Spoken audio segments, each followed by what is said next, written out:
Então, muito boas tardes a todos os participantes deste nosso Web Talk, deste ciclo de conferências do Web Talk. Hoje temos um tema que é justamente ler mapas financeiros. Temos o nosso convidado, o Dr. Hélder Barbosa, que para além do empresário na área, é um técnico oficial de contas, etc. E, portanto, pessoa com muita experiência que nos ajudará a descortinar alguns temas associados a esta questão de ler mapas financeiros. Só reforçar, portanto, que este ciclo de conferências de Web Talks estão no âmbito de um projeto de qualificação e turismo da Agavi e que tem tido um sucesso significativo e esperemos, portanto, que este tema tão interessante seja capaz de atrair mais algum interesse para este ciclo de conferências. Caro Dr. Hélder Barbosa, nós se calhar vamos tratar-nos por tu, não é? Sim, concordas? sim, então, à vontade, claro que sim. Claro que sim. A palavra é tua, pedia-te o favor de te apresentares. Sim, o meu nome é Hélder Barbosa, como já referiste, eu já trabalho na área financeira há cerca de 25 anos, já fiz um pouco tudo ligado à área financeira, desde a parte de contabilidade até a revisão de contas, auditorias.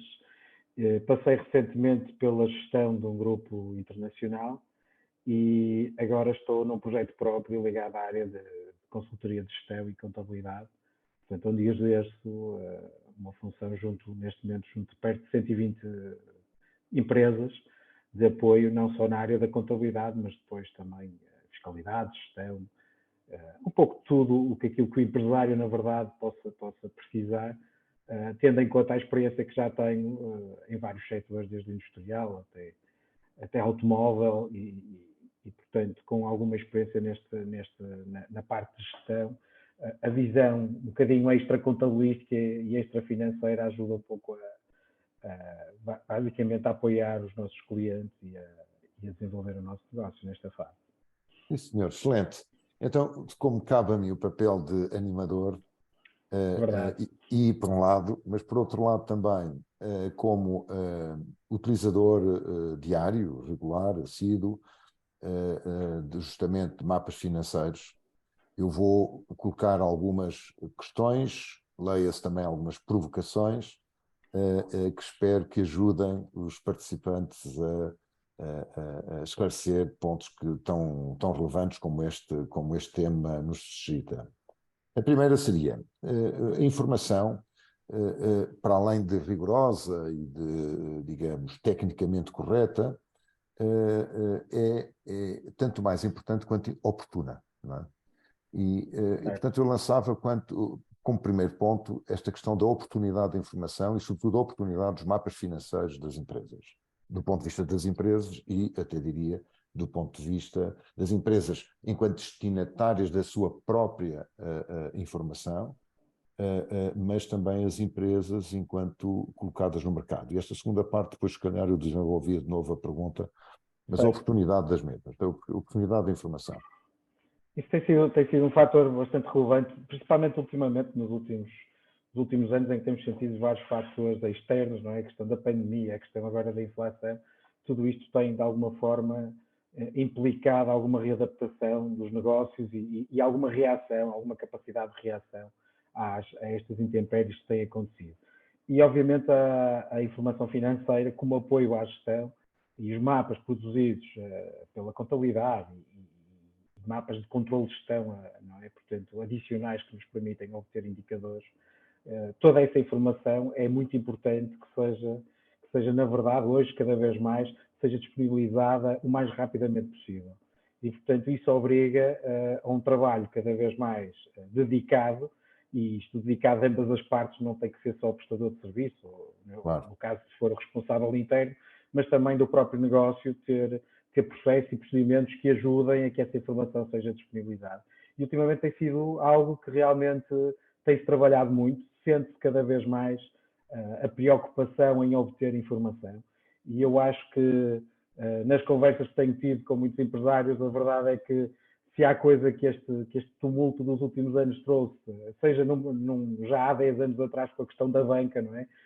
Daquele problema do Lehman Brothers, e depois que de alguma forma se repercutiu aqui na Europa e agora mais recentemente com o Covid. É verdade que nós tivemos aqui um ciclo de aprendizagem quase que forçada, de perceber que realmente a informação contabilística e informação financeira é realmente importante para a gestão dos negócios, principalmente negócios que estão muito dependentes de ciclos de tesouraria muito apertados e que, de alguma forma, começam a ter essa necessidade, e a própria banca também a pressionar nesse sentido, de obter informação financeira atempadamente e, acima de tudo, fiável, não é? Que nos permitam, aquilo que diz os livros, os académicos, ajudar à tomada de decisão, não é? Na verdade. E hoje em dia, cada vez mais se nota uma preocupação em tentar saber, em tentar compreender e a tentar-se apoiar as decisões em cálculos mais de previsão do que antigamente um bocadinho navegar à vista. Aqui não, já se começa a tentar, pelo menos daquilo que eu conheço e dos empresários com quem eu tenho vindo a trabalhar, cada vez mais a informação contabilística é importante. E tirar partido disso. Caro Hélder, e antes de ir à segunda componente da pergunta inicial, faço já aqui uma outra, que é, isso é tanto mais verdade, naturalmente, quanto uma empresa seja maior ou mais complexa, etc., como é óbvio. Mas a tua percepção e justamente a tua ligação, enquanto prestador até de serviços ao mercado, leva-te a dizer que nos últimos anos, justamente, mesmo pequenas empresas estão progressivamente mais preocupadas em receber uma informação a tempo e horas, justamente que lhes permita, desse ponto de vista, apoiar e suportar uma tomada de decisão mais racional, digamos. Sim, Miguel. A questão principal é, eu pelo menos naquilo que é o meu modo de atuar, eu tento sempre chamar a atenção aos empresários com quem trabalho para alguns indicadores económicos e financeiros que são muito importantes no dia-a-dia das empresas. E essa quase que iliteracia que existia no passado, hoje em dia já começa a acontecer, começa a ser mais recorrente, por uma série portanto, stakeholders do mercado que começam a solicitar esse tipo de informação, desde logo a banca, desde logo alguns fornecedores, quando requerem, já não se vende a fiado, não é como antigamente sem a fazer uma análise de risco. E isto é algo transversal, não é só para das grandes ou médias e grandes empresas, mas as pequenas empresas, sobretudo em alguns setores, já começam a sentir essas necessidades. E, portanto, hoje em dia é muito importante, e cabe-nos a nós, os produtores de informação financeira, na verdade, e aqui numa vertente da contabilidade, prestação de serviços de contabilidade, na verdade, cabe-nos a nós dar aqui quase que um mote para o empresário perceber que há certos investimentos que podem não compensar, há certos custos que estão em excesso, por exemplo, ter uma noção daquilo que é o seu break-even point, ter uma noção se tem facilidade de crédito ou não, se as contas que a empresa apresenta podem dar essa segurança quando vão à banca, por exemplo. Tudo isto é informação que cada vez mais é pertinente e é importante e está em cima da mesa. E é uma preocupação.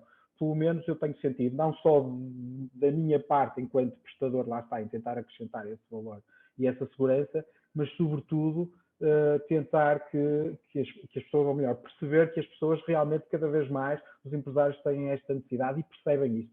E dou-te um exemplo, ainda agora, salvo erro, o mês passado, o IAPMEI comunicou a todas as empresas uma série de indicadores, 4 ou 5 indicadores, que não sendo uns indicadores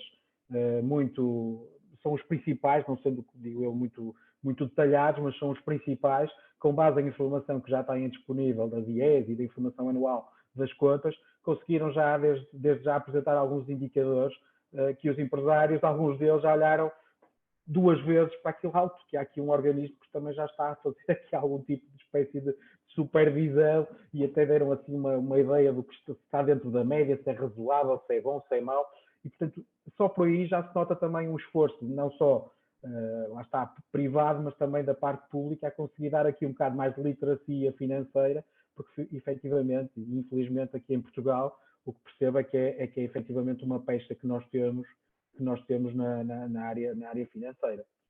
Já agora, só relativamente a esta informação que partilhavas connosco, qualquer um, entrando no site do IAPMEI, tem acesso a Exatamente. esses indicadores e, portanto, à informação que esteja aí implícita, não é? Exatamente. Portanto, basta Exatamente. entrar no site e tem acesso a isso, não é? Exatamente. Tem Ok. uma área reservada que tem um nome específico, que eu confesso que já não me recordo do nome, mas está lá, tem uma área reservada com indicadores.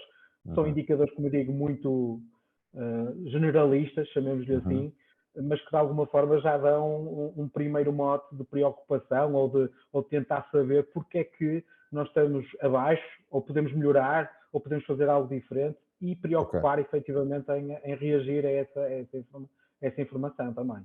Isso levar-nos a um tema que eu tinha aqui anotado para colocar, justamente, que tem a ver um pouco com o benchmark, não é? Portanto, ver Sim. o comparativo dentro do setor e digamos, intersetores, não é? Mas já agora, ainda só sobre esta questão da oportunidade, em tempos temporais. Um dos aspectos que me parece ser justamente relevante é ver-se que a banca, que tu já referiste até mais que uma vez, nomeadamente até pela questão de gestão de risco, que a banca vai perdendo a miúde 3 em 3 meses, duas vezes por ano, semestralmente, dependendo se calhar do tipo de empresas, mas E das linhas de crédito que e das existem linhas de também. crédito, exatamente, vai pedindo balancetes, preferencialmente o mais analíticos possível. A pergunta apesar de a banca o fazer, duas perguntas associadas a este tema. Faria sentido haver uma entrega de umas demonstrações financeiras, mesmo que não completamente fechadas, como aquelas que temos no final de ciclo, no final do exercício, digamos assim, Uhum. mas que tivessem algo próximo disso, uma base, por exemplo, pelo menos semestral. Acho que fazia sentido que houvesse essa base, essa informação pública e disponível de que as empresas tivessem que fornecer isso, não apenas uma vez por ano, mas duas vezes por ano, sendo que a segunda vez, a intermédia do exercício, fosse se calhar num formato um pouco mais simplificado, mas que desse ponto de vista desse informação do mercado. Enfim, eu acho que essa segunda parte de conseguir fazer umas contas, vá lá, intercalares, não é? Como estás a dizer, ou de Sim, alguma sim. forma publicar, não é que não seja útil, mas eu acho que não tem uma utilidade. Primeiro, acho que não estamos preparados para. Esta é logo a Uhum. primeira questão. Pois. Grande parte não está preparado para. E segundo, a não ser empresas que já são por si só grandes empresas obrigadas a fazê-lo. Mas empresas pequenas, eu acho que faz sentido que sejam disponibilizadas numa forma de ongoing e há necessidade, ou melhor, no momento em que é requerido pelo stakeholder, neste caso Uhum. pela banca, e não necessariamente só pela banca, porque eu também sinto que em alguns clientes há efetivamente preocupação de fornecedores, por exemplo, à data de hoje, dou-te um exemplo concreto, nós hoje, se formos à base de dados, vá lá, do governo e buscar as últimas informações financeiras de uma empresa, né, que é pública e pode requerer, tem um custo Exato. pequeno, mas é possível.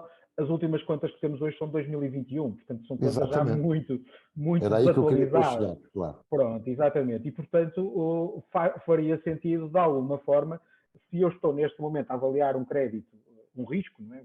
Um risco de um potencial crédito, uh, tem que ter obrigatoriamente acesso a mais qualquer coisa. O que eu acho é que nós não estamos preparados, às vezes, do ponto de vista, já nem digo do ponto de vista processual, mas mental, de que muitas vezes esta questão de produção de contas é efetivamente importante e é não só internamente para a gestão, mas também para depois dar segurança aos nossos stakeholders, aos nossos parceiros.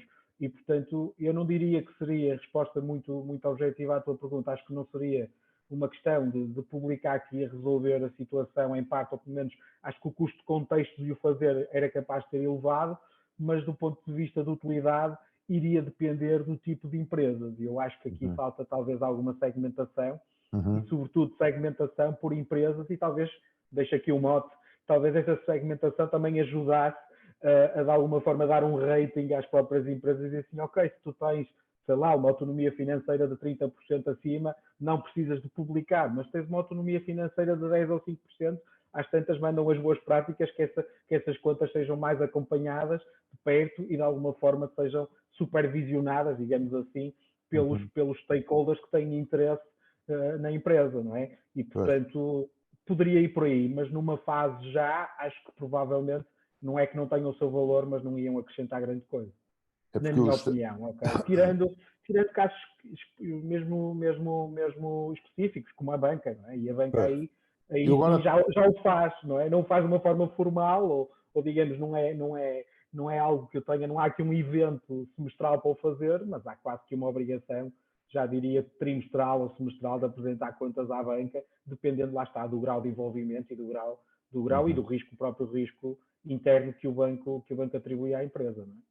Porque, associado ao tema do benchmarking que falavas, no fundo, há bocado, e a esta questão da oportunidade, recordo justamente isto, quer dizer, uma das formas de conseguir ser-se mais eficiente é ter a ideia do que é que os nossos concorrentes, portanto, as empresas que fazem algo similar àquilo que nós fazemos, isto nós, cada um dos nossos negócios, ter essa ideia, em alguns indicadores, sei lá, produtividades, se calhar autonomia financeira, como tu referias, e outros que tais, rentabilidades, margens brutas, outros, dentro desta, e depois disso poderemos ir ver mais em detalhe dentro de alguns dos mapas, mas se calhar, num destes casos, o ter, como tu referias, e bem, é que eu estou neste momento a entrar em abril de 2023 e a informação mais recente publicada que tenho é relativa a 21, evidentemente que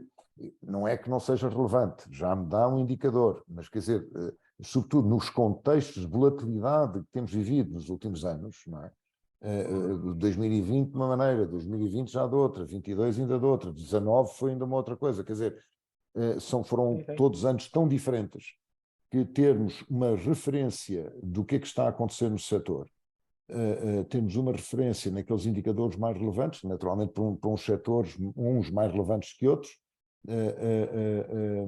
são para nós alvo até para melhoria, não é? Portanto, para que uma empresa sepa, eu tenho que se calhar melhorar a minha margem bruta porque, ou se calhar tenho que melhorar a minha autonomia financeira porque, por exemplo, sou o pior do setor, comparativamente falando, não é? E se o setor consegue estes níveis, eu devo estar a fazer alguma coisa menos bem e, portanto, o que é que eu posso fazer melhor? Não é? Portanto, este tipo de questões associadas a terem uma informação, se quiseres, setorial,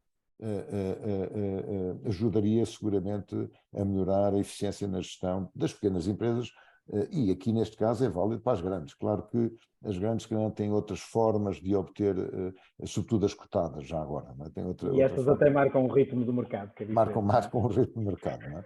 Mas os próprios marcam. Das grandes não cotadas por aí abaixo, todos nós beneficiaríamos de ter uma informação mais atualizada. E a questão do benchmark e estou convencido que tu concordas com isto, já algo que está cada vez mais dentro da prática das pequenas empresas, portanto, e por aí acima, ter uma ideia do que é que os outros estão a fazer, questionarmos porque é que estamos piores, o que é que podemos fazer melhor, etc. Isto faz parte da dinâmica do ganhos de eficiência, de mudanças de processos, de métodos de trabalho, etc., que muito ajudam, naturalmente, à competitividade das nossas empresas. Eu agora, entrando nos mapas propriamente dito, tinha aqui uma outra pergunta que era justamente perguntar-te, na tua opinião, qual é o mapa financeiro, o mapa, vamos pôr assim, mais relevante para a gestão de uma empresa? São sempre dois, não é? Temos o balanço e a demonstração de resultados. Esses dois mapas são importantíssimos. O primeiro ou melhor, a demonstração de resultados, porque nos dá a performance da empresa no período em causa e, portanto, é importante para perceber se eu estou ou não, aqui sendo muito básico nas definições, estou ou não a ganhar dinheiro, portanto, que é a parte principal que interessa, e depois, numa segunda fase, perceber se a empresa está a entrar em alguma fragilidade do ponto de vista financeiro, ou seja, se vai ter dinheiro para pagar as suas contas, para perceber se o seu património paga ou não aquilo que é o seu passivo, a solvabilidade da empresa, aí já é mais a perspectiva do balanço. Portanto, as duas demonstrações financeiras são igualmente importantes, cada uma mais económica, outra mais financeira, mas as duas têm a sua importância. Mas se me permites, e voltando àquela questão, só para dar aqui mais uma chega à questão do benchmarking, é verdade que as grandes empresas hoje em dia, não só pela sua dimensão, mas sobretudo também pelos recursos que dispõem, muito facilmente conseguem obter informação que lhes permite melhorar a performance e conseguir pouparem, ser eficientes, na verdade, pouparem recursos e evoluir. E até andarem, como se diz, na crista da onda das melhores tecnologias, das melhores práticas dos vários setores. E eu aqui falando dos setores, até estou a falar para dentro, não necessariamente do mercado. Estou a falar até da organização da própria empresa para ser mais eficiente.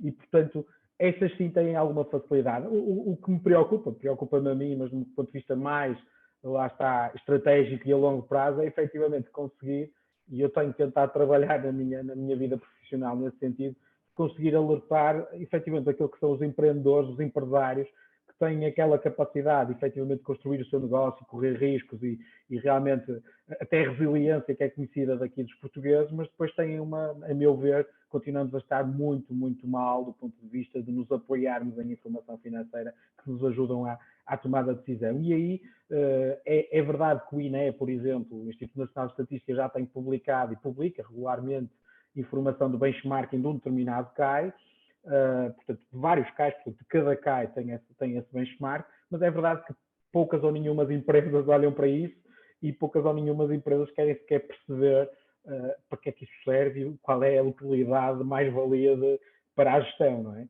E hoje em dia eu tenho sentido que efetivamente isso aos bocadinhos está a mudar, ainda há um longo percurso, mas como eu digo, tem vindo a mudar aos bocadinhos, principalmente por tudo o que foi os acontecimentos dos últimos anos.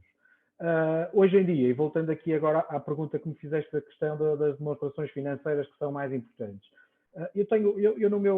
na minha abordagem com muitos clientes, a primeira questão que eu faço e que tento compreender junto de empresas que não conheço é efetivamente perceber se o empresário de alguma forma sabe aquilo que para mim é o básico de um negócio, que é, ok, eu preciso saber logo qual é que é o meu custo fixo, ou seja, quais serão os meus custos fixos do dia da minha empresa e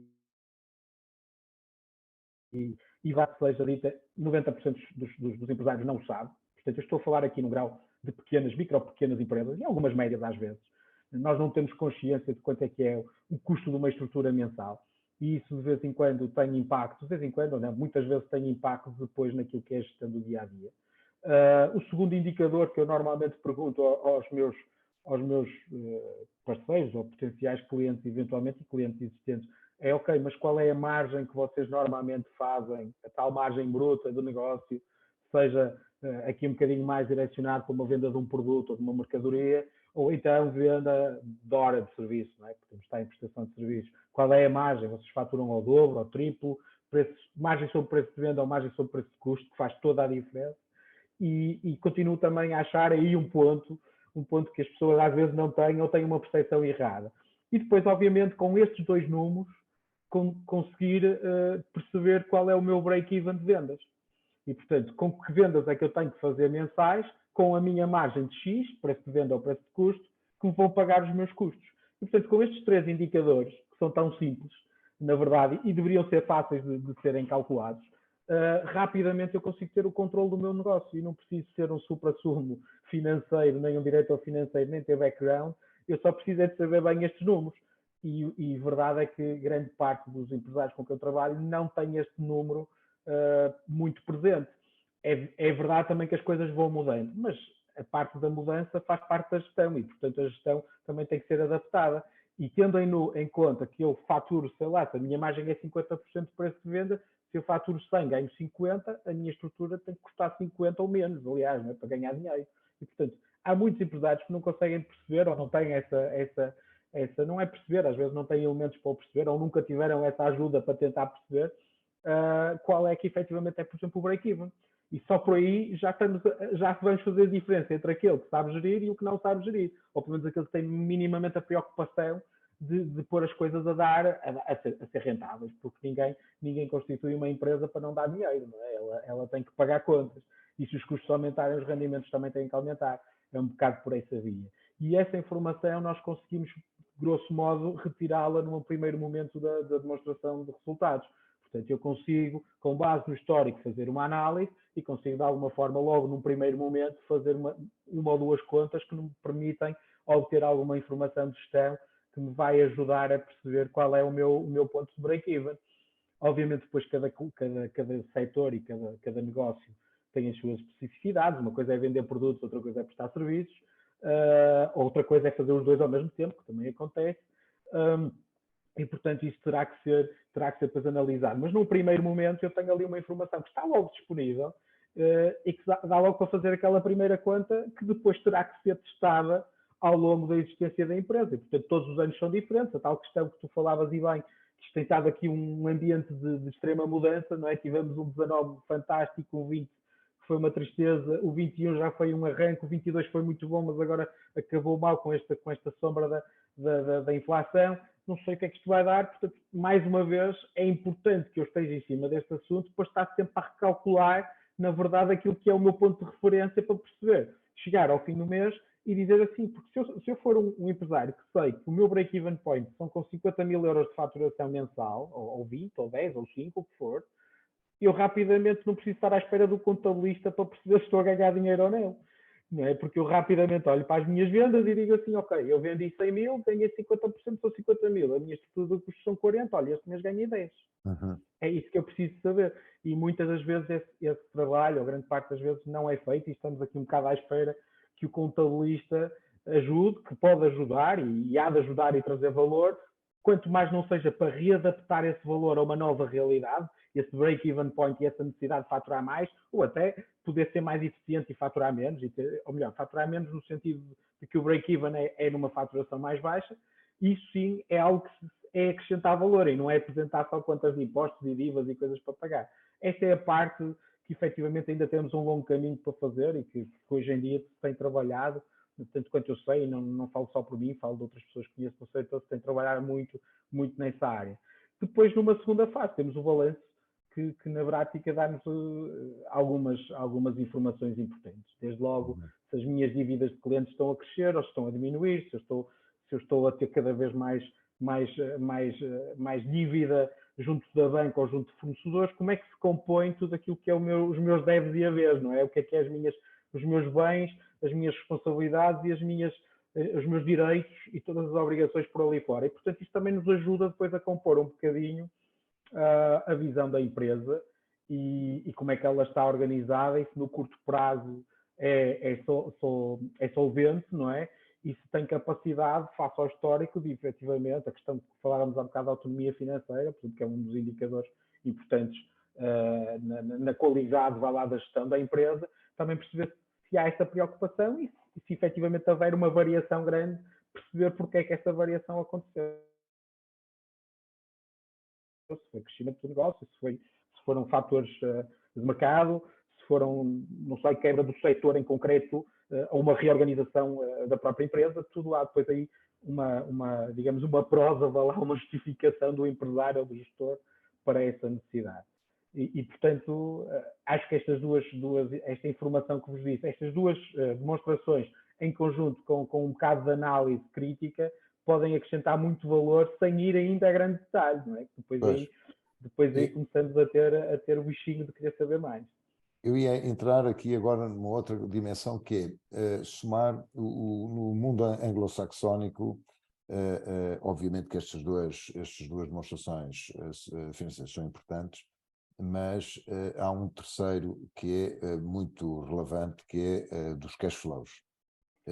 E que eu diria, no nosso mundo lusitano, seguramente para o merceeiro é fundamental, que é o que é que está a entrar, o que é que está a sair, como é que está a caixa. Não é? Portanto, nós temos um mapa, o cash flow cada vez fala mais, nos últimos 30 anos estes anglicismos têm entrado na nossa linguagem, mas temos um mapa clássico que de alguma forma traduz esta componente, uma ótica anual, não é? Portanto, depois os planos e mapas de tesouraria, etc., têm essa tradução, se calhar, no cotidiano ou no mensal, mas que é o famoso MOAF, não é? O mapa de origem e aplicação de fundos. Até que ponto é que achas que este mapa, juntamente com faz os três pilares, digamos, da informação essencial para a gestão da empresa? O mapa de aplicação de fundos, ou aquilo que podemos chamar de uma demonstração de fluxo de caixa também, que é outra designação, é igualmente importante. Não é importante, ou melhor, não é uma questão de não ser importante, é uma questão de não ser quase que obrigatório ser preparado. Portanto, não há uma obrigação, ao contrário dos outros dois, que são obrigatórios de lei, e qualquer empresa com a sua contabilidade organizada tem que os preencher e tem que os publicar. A demonstração de fluxo de caixa já não é obrigatória, já começa só a ser obrigatória a partir de determinado nível da dimensão da empresa e, obviamente, que tem a sua utilidade, ok? O que eu tento fazer é que a análise de demonstração de fluxos de caixa seja, primeiro, perceber, efetivo, porque, vamos lá ver, um negócio, por exemplo, um restaurante, ou ligado mais ao setor de turismo, é muito rápido perceber, numa primeira fase, se estou ou não a ter lucro com a minha atividade. Primeiro porque eu tenho dinheiro em caixa, o dinheiro é recebido na hora ou praticamente na hora, não é? E depois, se os pagamentos que tenho também, que normalmente não são muito, diremos, abrangentes, ou seja, há ali um conjunto de fornecimentos específicos que são mais ou menos também pagos a 30 dias, 30, 60 dias, é muito fácil eu, no rápido, perceber se o negócio está a gerar caixa e que se eu estou a conseguir, de uma forma muito mais rudimentar, chamemos-lhe assim, perceber se o negócio está a andar para a frente. Porque a partir do momento em que eu deixo de ter dinheiro para pagar impostos ou de pagar outra coisa qualquer, aí já estou com um problema de caixa e aí sim, noto logo, é o primeiro, digamos, a primeira luzinha que vai acender, dizer, pá, tu no dia-a-dia se já estás a ter carência de tesouraria porque está aí qualquer coisa errada, não estás a fazer a coisa bem ou não estás a ganhar dinheiro, ponto final. E, portanto, se eu conseguir, de alguma forma, ajustar os resultados para perceber qual é o tal break-even que eu te falei e conseguir de alguma forma gerir isso depois do ponto de vista do fundo de maneio, eu rapidamente tenho estes indicadores. E isto é mais importante, digo eu, na minha perspectiva e naquilo que é a minha experiência, no dia-a-dia, do que propriamente um mapa mais formal, que te permite, na verdade, no final do ano, perceber, ok, eu posso ter tido um resultado de 1 milhão de euros, mas eu posso ter um cash flow negativo, não é? Isso pode acontecer. E isso é importante perceber, mas eu também continuo a achar que uma boa análise de um balanço também me permite perceber se eu estou a ficar descontrolado ou não no curto prazo e no longo prazo. E digo-te logo, muitas coisas que eu tenho visto em alguns clientes, por exemplo, é o simples facto de nós não termos muitas vezes, no ponto de vista geral, e aqui falo na preparação da informação financeira, por exemplo, não ter o cuidado em separar o que são dívidas de curto prazo e médio prazo. E isso tudo faz logo uma diferença no balanço. E depois, quando preparamos a coisa sem esse cuidado, vamos à banca ou vamos publicar umas contas que não estão corretas e que dão logo uma imagem errada, que se a empresa daqui a meio ano tiver que pagar todo o crédito que tem, que não tem, porque não é assim que está no contrato, mas é o que vai aparecer no balanço em corrente ou curto prazo, a empresa está falida, não é? Ou faz aqui um milagre e faz um crescimento maluco de atividade, ou então está falida. E, portanto, esse cuidado também não existe. Portanto, eu diria que, sem descurar aquilo que é a MOAP ou a DFC, demonstração de fluxo de caixa, porque tem a sua informação e é importante, eu diria que antes disso ainda temos de trabalhar toda a outra, porque eu acho que essa, de uma forma mais básica e talvez, como eu disse, mais rudimentar, mas mais direta, conseguimos perceber efetivamente onde é que estão os problemas. E aí talvez já mais ao detalhe, não é? Pois. Porque efetivamente estamos a gerir um bocado ao mês, ao trimestre, ou ao semestre, perceber onde é que nós temos que agir para tirar a tal, conseguir também depois trabalhar, efetivamente, do ponto de vista financeiro, os indicadores e ter uma empresa bastante mais saudável, que nos permita dar uma imagem mais chamemos, real, obviamente, mas na verdade mais engraçada no ponto de vista de gestão, que ela efetivamente alguém está a preocupar com aquilo e isto é uma preocupação. E isso só por si só já é uma grande conquista e uma grande vitória. E acho que também dá segurança aos parceiros, não é? Aos parceiros que trabalham connosco, nomeadamente. Meu caro Helder, antes de terminarmos, vejo que o nosso tempo voou, com as tuas fantásticas explicações, talvez só mais uma nota que liga ao que acabaste de dizer e que reforçaste com a ideia daquilo que é o básico e que ainda no básico ainda há uma grande carência e, portanto, temos de trabalhar antes de mais no básico e, por um lado, e por outro lado, porque o básico continuará sempre a ser o básico, quer dizer, quem não esteja atento ao básico não vale a pena estar atento a outras dimensões, eventualmente mais sofisticadas, se o básico não der resposta. Mas há uma ideia generalizada e antiga uma ideia, e a estatística eventualmente corroborará ou não isto, de que a maior parte das empresas portuguesas, pequenas ou médias ou grandes, estão em geral em situações financeiras menos saudáveis, ou seja, que as empresas portuguesas em geral são pouco criadoras de riqueza e, sobretudo, retêm pouca riqueza que criam. E aqui, isto levando para aquilo que sejam a distribuição de resultados, por um lado, ou aquilo que seja os níveis de endividamento, por outro. E, portanto, as duas coisas, se calhar, ligadas. Tens esta ideia no teu cotidiano, na relação com a tua base de clientes, portanto, este serviço técnico, o que é que te parece? Sim, isso é uma realidade, muitas vezes, mas voltamos sempre, e realmente este fórum ou este modo está todo interligado. Uma fraca análise daquilo que é a saúde financeira da empresa faz muito grande parte, ou fraca análise, ou até não haver sequer análise, porque eu tenho clientes que efetivamente onde há um controle de gestão mais apertado, essa saúde financeira, essa saudabilidade, essa questão de retenção de ganhos, de preocupação com o amanhã, de reter capital para fazer investimento, fazer cálculos sustentáveis para esse investimento, com dívida na proporção que seja necessária, é feita em determinado setor, em determinada dimensão, e também depois depende daquilo que é o portfólio dos próprios investidores que lá estão, não é? Porque muitas vezes, cada vez mais há empresas com investidores externos e que na verdade querem ter um benefício e, portanto, obrigam quase que a cumprir alguns procedimentos regulares de informação, mas depois naquilo que são os empresários normais, ainda é como eu digo, ainda continua a haver muita falta de conhecimento, sobretudo. Não é de interesse, mas é falta de conhecimento. E eu acho que aí a nossa sociedade e até talvez o governo, do ponto de vista, até diria no limite fiscal, conseguir de alguma forma ser aquilo que seria a primeira entidade a quase que a forçar esta mudança de cultura, né? Isto é uma mudança cultural e começar a dizer, ok, pá, se tu tens uma empresa que da verdade, em vez de andarmos aqui com benefícios e hoje é uma linha aqui, outra linha ali, e depois passado 4 anos muda a linha porque mudou 3 ou 4 itens e já mudou o nome da linha, mas a outra só é vigorava até o ano passado, esta já é nova, mas confusões todas também, talvez, porque não premiar ou dar aqui alguma questão do IRC, porque não baixar IRC para empresas que realmente consigam, de alguma forma, ter uma maior preocupação com a gestão. Eu tenho uma autonomia financeira melhor, estou menos endividado, retenho mais lucros, tenho menos imposto a pagar, como prémio de ser um bom gestor. E talvez isso poderá ajudar de uma maneira muito mais fácil do que andamos aqui com muitas regras e muitas coisinhas. Obviamente que isso também, esse tipo de incentivos e de benefícios também tem a sua importância setorial em alguns momentos, mas na verdade, de um ponto de vista geral e cultural, conseguir que, ok, eu estou disponível a pagar menos impostos, tenho que ter uma gestão melhor.